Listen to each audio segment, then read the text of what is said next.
Hello all. Nick Wan here with another, oh look, it's all the people getting ready to come into the park. They're all lined up, ready to come in for the 4 p.m. start. Usually gates will open in like about 30-ish minutes. But there's already season ticket holders in the park. It's a hot day. It's also a Pride festival, Pride March, Pride Parade. So, very busy downtown. I did do a little audio test before I started this one. And I noticed that this area that I walk in is a little noisy, so sorry for the loud background noises, but hopefully I got the new mic. The new mic, I think, sounds pretty good, so and very consistent because it uses a transmitter that's connected into my phone. So anyway, a couple questions today. Some of the ones that I was again trying to pontificate about what the best version of this is, and I'm thinking the best version of this is one technical question, one career-ish question. So I'll try to do one of each. I can't make any promises, but I'll try to do one of each this time going forward. So anyway, we'll start with a career-ish question. This one is, how do you evaluate performance of a data team when it's not specifically, oh my god, it's so loud. All right, it's batting practice. They listen to music during batting practice, chat. Oh my god, this is like a DMCA nightmare. Anyway, they're having batting practice right now. All right, I'm gonna get the hell out of here. This is just so loud. This is just so loud, chat.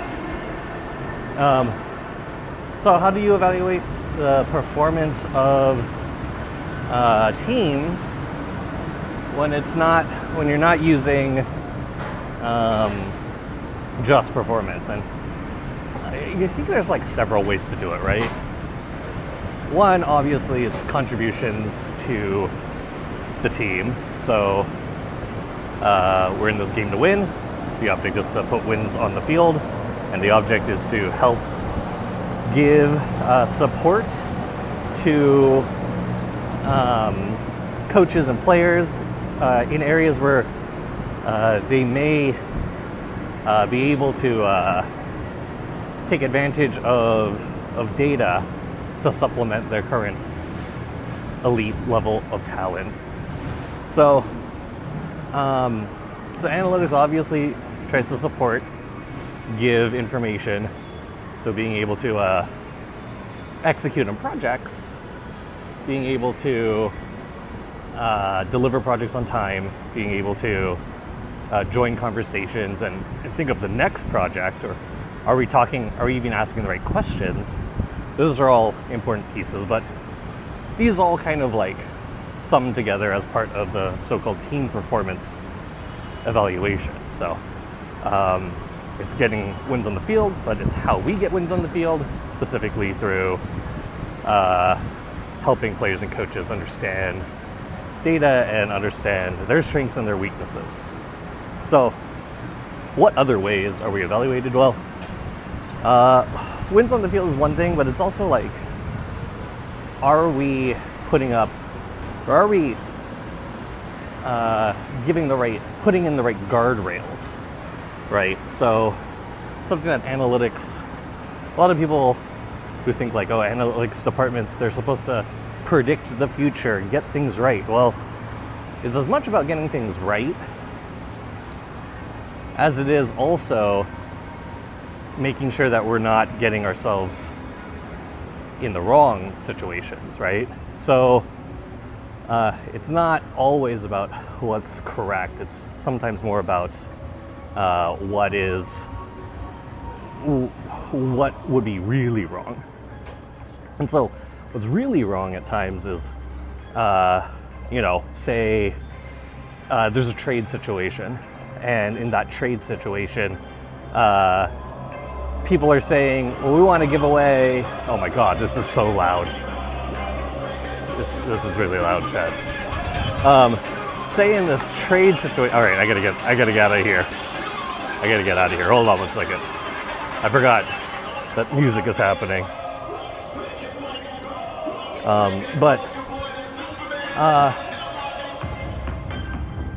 Jesus, this is so loud. My mind is like pounding how loud it is. So one side is when you're evaluating, say, a trade, when you're looking at how much the value proposition is. Say it's like, we want to trade away player A, and the return is players X, Y, and Z.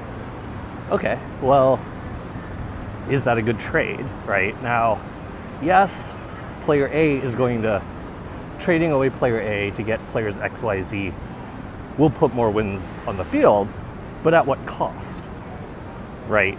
And when people think about like, well, what does cost have to do with it when you're just measured on wins? Well, say player X, Y, or Z actually doesn't perform well.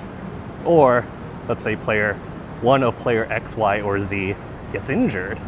Well, what's your safety valve? Well, going out in the market and finding backfill is one of those safety valves if you don't have someone in your minor league system to help. And of course, if you did have someone in your minor league system who could help, maybe you aren't trading for players X, Y, or Z in the first place, but that's a different story. So if you don't have, or if you're not spending your value wisely, then you're opening yourself up to exploits later. Now, it's not all the time, right? Like sometimes you have to make a big gamble, cross your fingers, and hope it works out. And we've seen several teams do that before. But we've also seen several teams, and maybe even the same teams, do this and not do it well, right? Sorry, there's the cleaning the concourse because gates are about to open. So anyway, for example, I like using the 2010 Giants because they did a lot of things right, and they also made a lot of questionable decisions as well. But they ended up winning 3 championships, right? So while there were perhaps ways they could have optimized, how much more can you optimize when you won 3 out of 5 or when your championship window, you won 3 out of the theoretical 5 or 6 times you could have gone, right? That's pretty freaking good. So, for the Giants, you can think about a trade like, now I'm not saying that this is the wrong decision. Again, this is, you only have the information you have at the time, but knowing what I know right now, maybe I would have made a different decision. But you can think of trades for like, who was it? Cody Ross, and they had another trade in there, but they had these trades for bats who they really needed in their lineup. They already had great pitching. They had one of the best bullpens, and arguably one of the best bullpens of that era, but definitely of that stretch of time. They were loaded. I mean, they were using Tim Lincecum out of the bullpen for playoff games. So, they were stacked. So they needed bats, and of course, when you have like a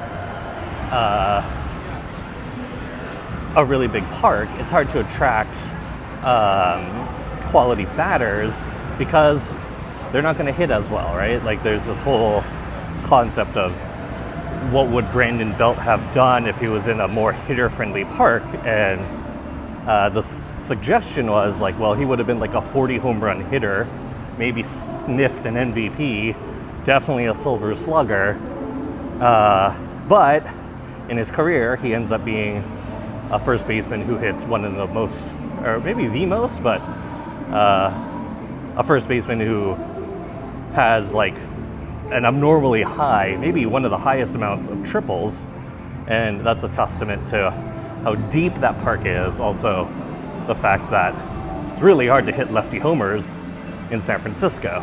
So,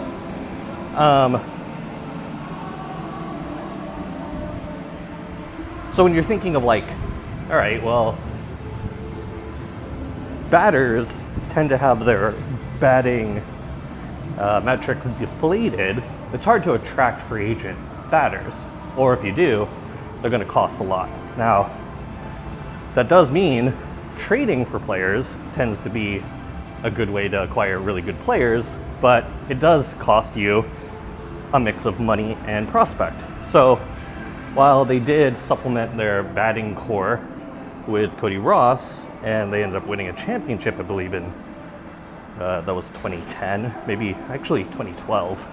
I think 1 year before or after, they traded for Carlos Beltran, who was playing for the Mets at the time, and he was on an expiring contract, and they were like right outside the playoff window, or right outside the wild card window, and it's like, okay, well, again, we need a big bopper, and this switch hitting guy can really hit for power, and because he's switch hitting, that limits the amount of power he's going to hit lefty, but righty, it actually plays pretty normal. So, is it possible that you slot in someone like Beltran? Well, okay, they do, but if you look at who they traded away their number one pitching prospect, and at the time, I believe it was the number one pitching prospect in the minor leagues, in Zach Wheeler. And Zach Wheeler not only played for the Mets at a great level, but ends up going to the Phillies and playing at a phenomenal level. Arguably, over the past, call it 5 to 10 years, maybe one of the best pitchers in baseball, arguably the best pitcher in baseball. Now you might think like, well, you have like Skeens, you got a guy like DeGrom, you got Scherzer and Verlander. Well, they all won the awards, they all have those all-star games, but look at consistency. You got a man like Zach Wheeler once every 5 days, and it's just what he is. He's going to give you quality innings and strikeouts, minimize walks. Your team is always in the game when he's on the bump. And because of that, yeah, it makes sense that he was the number one prospect in baseball when he wasn't in the majors yet. But he has definitely lived up to that name of being the number one in baseball. So, or being all of what his projection was. So you couldn't ask for anything more. And then you look at what happened that year when they traded for Beltran, they missed the playoffs. So now you've traded away a gigantic piece for Beltran and don't make the playoffs. So now you're down a piece, down another player who you're obviously not going to re-sign, and you don't make the playoffs. So sometimes the gamble doesn't work out. So what are some things that would have led to a different decision? Well, one thing that would have led to a different decision. Oh, by the way, this is the other side of the gate before people start coming in, chat. One thing that would have led to another different decision would be, is giving up Zach Wheeler worth it? Now, it's not just Carlos Beltran, but it's Carlos Beltran plus all the money that Carlos Beltran was going to have to be paid. So it's possible that the deal, and I don't remember the deal specifically, but oh my god, it's so loud, chat. I'm sorry. But it's possible that the deal was they also pay all the money down, which then means, like, if you're paying all this money for this guy and you're getting this quality guy, well, you really need a big chip back, right? And it's true. They did get a big chip, but did they have to get that big of a chip? That's hard to say. It's a lot harder to say. All right, I'm gonna try to avoid the loud music, chat. BP, they're trying to get pumped up, you know. So, so it's possible that the idea of putting in guardrails, being able to say, like, this qualifies. Oh my god, there's a band practicing over here. This is what happens when I start this podcast too late. But look, there's a band practicing. Okay, this is what happens when I start late, chat. There's just nowhere I can go where there's, like, a little quiet. It's fine. So putting in some guardrails would have been important. Like, now I don't have the data, nor off the top of my head do I know, but given the player plus the money, was that more or less value overall than what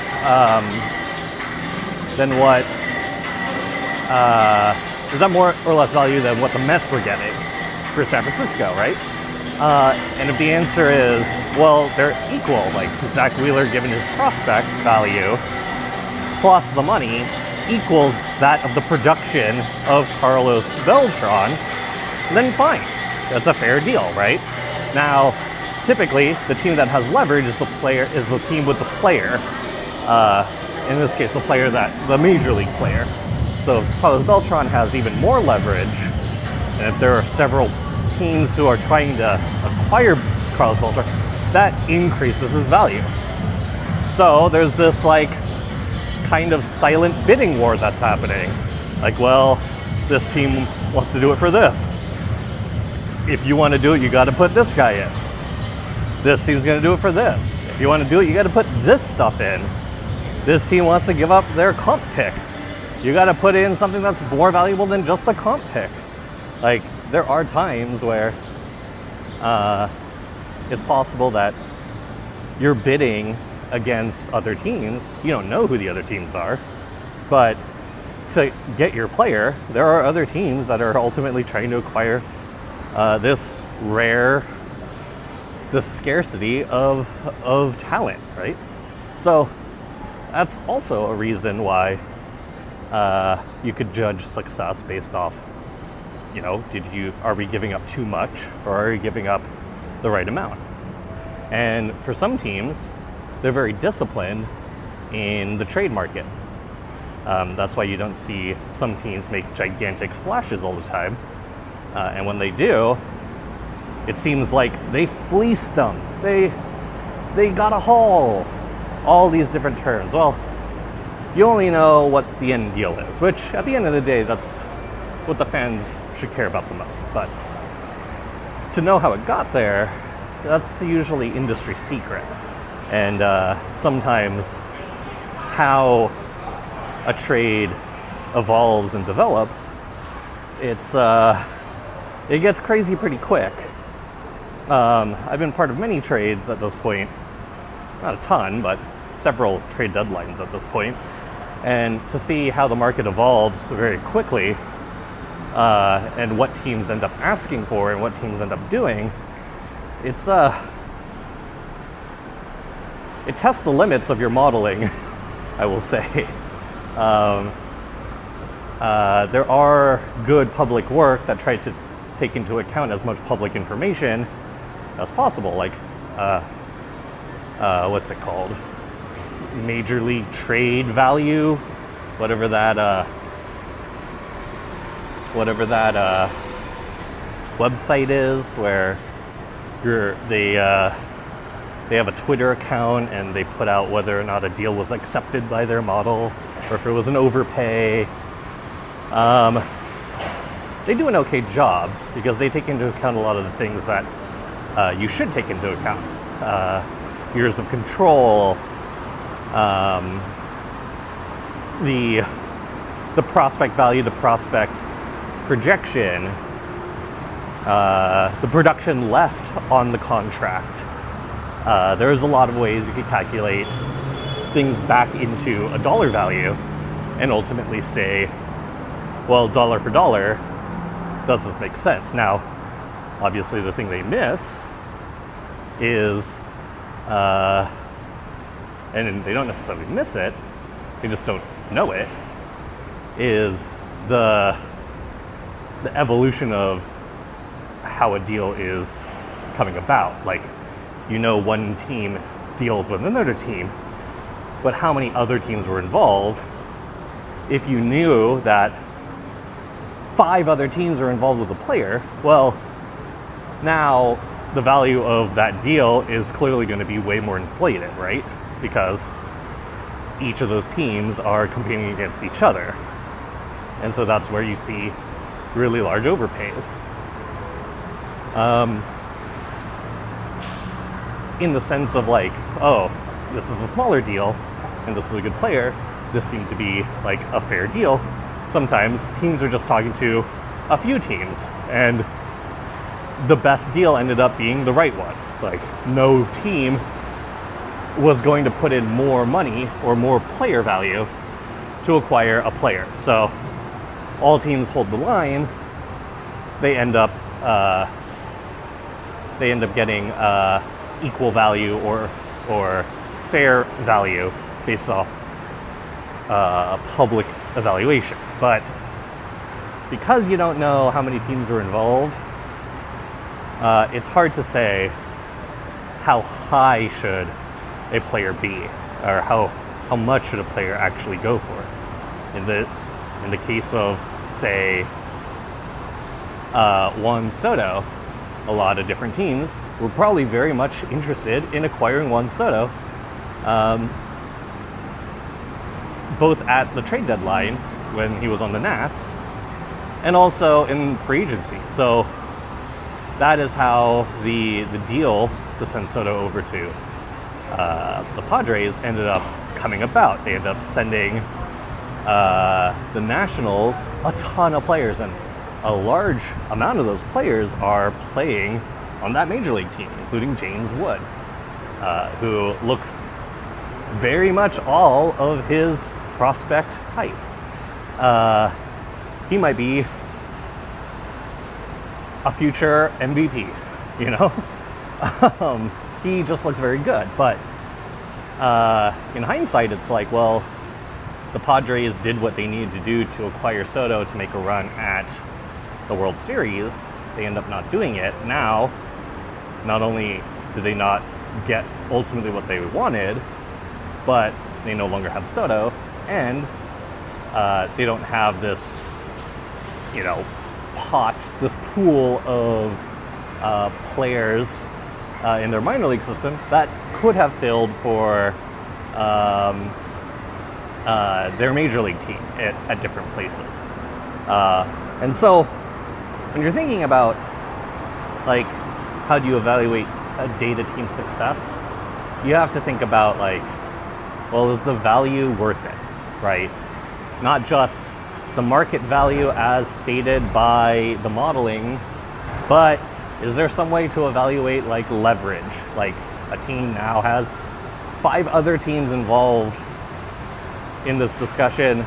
What is the upper limit when you're trying to fight to get this player. Now, in Teamfight Tactics, obviously a game I play a lot, this happens all the time. This is what we call being contested. So if you're playing in this set 14, if you're playing Exotech and another person's playing Exotech, and you're both trying to look for a Zeri 2, well, there's not that many Zeri 2s in the pool. On top of there being not that many Zeri 2s in the pool, it's very difficult to evaluate, well, how many rolls, how many times do I have to click this button in order to find a Zeri? Now, every time you click the button, it costs you a little economy, it costs you a little gold. And if you know, you only have enough for 10 rolls maximum, well, you don't just want Zeri, you want all these other things, right? So how expensive should your board be before you tap out? And that's also trades, right? Like, how expensive should it be before you say that's too much? In the world of like Settlers of Catan, this happens all the time. When you're trying to build a new settlement, or you're trying to get roads to get out to a port, are you going to trade away more resources? Like, let's say, oh, I have 2 wheat. I'll trade you 2 wheat for a wood in order to build the road I need or the settlement I need. Is that worth it? Do you think that your surplus of a resource that maybe you don't need immediately is worth it for a gain now? And we're always in a dilemma of like, do you sacrifice future value for now rewards?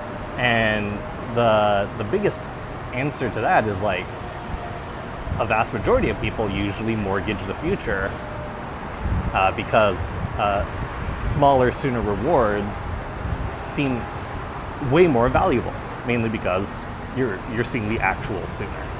But as the NFL draft has shown, when you trade away a lot of future value in the form of draft picks, the teams that are the beneficiaries of these draft picks can rebuild way faster, while the teams that no longer have these draft picks seem to be mired in an infinite rebuild. And so it takes way more smart decision making to recover from the poor decision making of the past. And what allows you to make smarter decisions, one piece of it is analytics. So I would argue that another way you could show value in the analytics space is through being able to put the guardrails on, saying what the out of bounds line is, what the line of commitment is. And that's not just for trades, but that's for any decision that you have, right? It might be for promotion of players through the minor league system. It might be for acquiring a player through the draft. It might be the ability to, like, you only have a handful of scouts, right? How do you make sure that you evenly distribute the scouts across the widest pool of players in order to get the most reports and the most quality looks as possible? So there's a lot of places where analytics can help invest time, and the more things analytics gets involved with, then the more pieces of evaluation you could actually say you have. So if you're helpful in the draft, if you're helpful in the international market, if you're helpful in free agency and in pro acquisition, if you're helpful in logistics and scouting, then you have now many pieces to say, like, well, did analytics help? Does analytics make sense in these areas? And on the other side, are people using analytics? Was this information available? And do the people in that department use the information, right? So not just a one-way street of how data departments are evaluated, but a two-way street. Is our responsibility to help a particular department at any given time? And if so, do they even want our help? So, okay.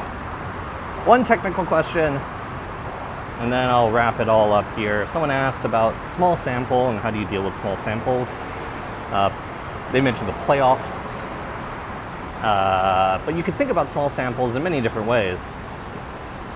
You can think about small samples as high school games. You can think about small samples as college games. You can think about small samples as one-off tournaments like the World Baseball Classic or the Little League World Series or the Olympics. So there are a lot of places where there's like clearly not as much data as Major League Baseball would have. It's more plus or minus several hundreds of pitches, 700,000 pitches a season. Or in the minor leagues where they're closer to like 500,000 pitches, 200 to 500,000 pitches per level. So you have a ton of data. You have a ton of data from organized professional baseball, but from amateur baseball and from showcase or exhibition type tournaments, you might have only like anywhere from 6 to 10 games. You know, in college you get upwards 20. In high school you get less than that, a little less than that. And then for travel baseball, for people in travel teams in high school, like you might have Team USA that plays a handful of games, and then you might have a handful of different tournaments and showcases where they're playing like 3-ish games over the course of a weekend. But at the end of the day, it's not a ton of games. It's definitely not a ton when compared to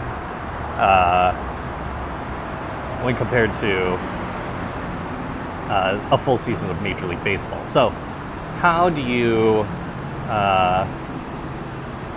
make any assumptions, or how do you redo analyses to be comparable to the Major League season or the Major League averages? Now, the first thing is, it's not necessarily just about the averages, right? Like, the averages might be very different. So in high school, like, a batting average in high school could be like one of the better players in high school baseball might be hitting like 600 for their batting average, right? They might just be a absolute mauler. I've seen it as high as like 700 or 800 batting averages. Now, I know some people are out there thinking like, wow, this analytics guy's talking about batting averages, but it does present a pretty stark comparison when in the major leagues you hit a little under 300 or 30% of the time for your batting average, and in high school people are hitting as high as 70% or 700. So that's a very stark contrast, right? But that just tells you what the quality of player is and what the level of play is. And so as you have sorry, there's some cars honking right now. So as you have different levels of play, different talent at each of these levels, you also have a different variability at these levels, right? And the distribution of good players might be more in the tails, whereas the distribution of good players in Major League Baseball definitely is closer to a central tendency, right? Because the best of the best of the best of the best are playing in the major leagues, while the best of the best might be playing in AAA, but the difference between Major League Baseball and AAA is stark, right? There's a very large difference between a player who can play every day in the big leagues versus a player who can maybe play once in a blue moon at the big league level, right? This is where you get into the idea of like replacement level, right? If a major league player was replaced by a player from AAA, what would the difference in quality be, right? So you have to think to some extent, like, what is the level of play and what's the distribution of play? Now, one thing that's important to know is, like, there is many seasons of data for all of these things. Major leagues, minor leagues, collegiate ball, prep ball, different tournaments. You have a lot of data. Now, the vast majority of it is private. The public really only has access to Major League Baseball data, a little AAA data, and some collegiate data. But for the most part, the public doesn't really have access to the wide swaths of data that I have access to, or that Major League Baseball analysts have access to. So, it's very difficult for the public to make these models, but you do have a lot of years of data. So, the first thing I would say is, when thinking about how to handle small sample issues, you have to understand that while you might be able to predict somewhat well, the thing that you also want to be predicting is what your high and your low variance is. And I use that word a little loosely because you could do it many ways. You could predict standard deviation instead of mean, right? For the most part, people are trying to predict a mean, a point. But it is possible to use a different target than what a person's doing. You could use the variability of what people in this situation would do at all, right? You could predict a variance. You could also use different modeling techniques like quantile regression. This allows you to predict over different percentiles, giving you a variety of range values to use in your model. So sometimes it's not just about predicting the mean and being really good at predicting one point, but rather like predicting a range of outcomes or a range that would be appropriate for a particular outcome. Like, we know to some extent the average home run goes out at a 4% rate in the major leagues. But that changes when you're Aaron Judge versus a rookie who isn't known for hitting for power, right? So, Aaron Judge's chance of a home run is a lot different than a rookie who isn't known for hitting home runs. And that makes sense, because why would they be the same? Like, they aren't both league average. They make up the league average, but neither one of them are exactly the league average. So, okay, what about the variability of outcomes? Well, Aaron Judge's mean is high, but his variability is also high. Like, he could not hit a home run. That's a 0% chance turning into a 0, right? But he could also have a really high outcome, like 100%, right? While someone who, let's say, never hit a home run in their entire career, they would probably have a lot lower of a threshold. They probably don't have, the probability that they hit a home run probably there isn't a prediction that says 100% he's going to hit it in any simulation, right?